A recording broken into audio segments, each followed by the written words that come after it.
Dobrý den, hlásí se vám Franta Paprda. Jsme u nejmenované jedné základní školy a dneska jsme se rozhodli, že natočíme něco o základním školství. Takže zkusíme nějaké rozhovory, ne? Aha, vychází nám nějaký chlapeček. Chlapečku, pojď sem. Jejda, ten vypadá na silně inteligentního. Chlapečku, co máš rád ve škole, co tě baví? No mě baví výtvarka, my tam počítáme. Vy počítáte ve výtvarce, aha, to vypadá na zajímavou školu. A co třeba děláte v češtině? No v češtině máme počítač a píšem písmenka. Jaško, to vypadá na velmi šikovnou školu. Ale z jaké si třídy? 8. Tak děkujeme, chlapečku, děkujeme.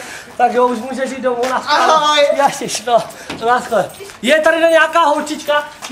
Je to chlapeček. Co je, vole? Jašiš, no, chlapče, tak chceme se tě jenom zeptat, prosím tě, co tě baví ve škole? Mě baví taková ta fyzikověda, víte, tam jako máme takové ty tabulky, jo. A ty tam jako, vole, tady jako píseme, jo, máš pěknou šiltovku. Jo.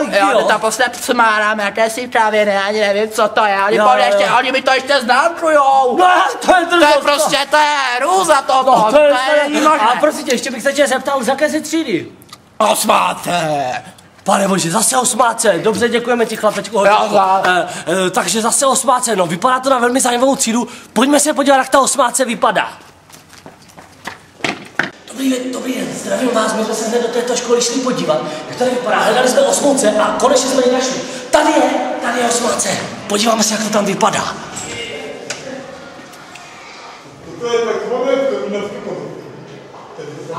No, vypadá to asi na hodinu zeměpisu. Půjdeme se podívat dál.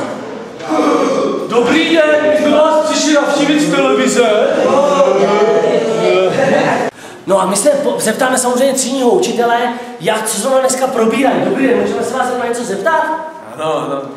Co dneska probíráte ve vyučování? Polohy. Aha, a jaké polohy? Polohy trojuhelníků vůči čtverců. Jo, aha, tak to jo, tak já jsem se bál, že... A to je 8. třída, ne? 8. A vy jste zkušený pedagog, ne? Jo. No tak zkusíme se ptat žáků, jak je baví výuka. Co baví tebe, chlapečku? No, vlastně mě baví takové to počítače, No, to tak říká. vypadáš podle toho, jo. Tak, co baví tebe, chlapečku? No, mě baví matika, jak je tam ta literatura, mluvnice. Aha, tak, hlavně se nepřetěžuj. No a chlapečku, to možná ani nemusíš říkat, co tě baví. No, nemusím, se na to dívu. Teď se ptáme chlapce v první lavici. Tam nesedíte, teď sedí můj kamarád! Jo, oči, pardon. Se jmenuje Jirka, on hraje fotbal. A my si spolu povídáme, no. Ježku, no, možná půjdeme dál. Chlapečku, tebe baví co? Mě baví fyzikověda. Jožku, a co to je? Tam se běhá dokola a leze se tam po žebříku. Fakt doporučuju. No, vidím, že na této škole jsou opravdu samé zajímavé předměty. Co baví tebe, holčičko? No tak mě baví přírodopis, tam se učíme nějaké ty ptáky, síkalky, slavíky a mám doma klec, tam mám 100 ptáků. To je ve škole co? Metal!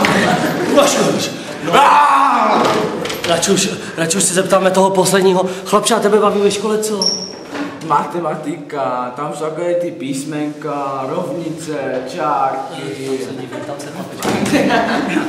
Ty nevíš? Ne. Vypadá to, že tahle třída opravdu nic neví.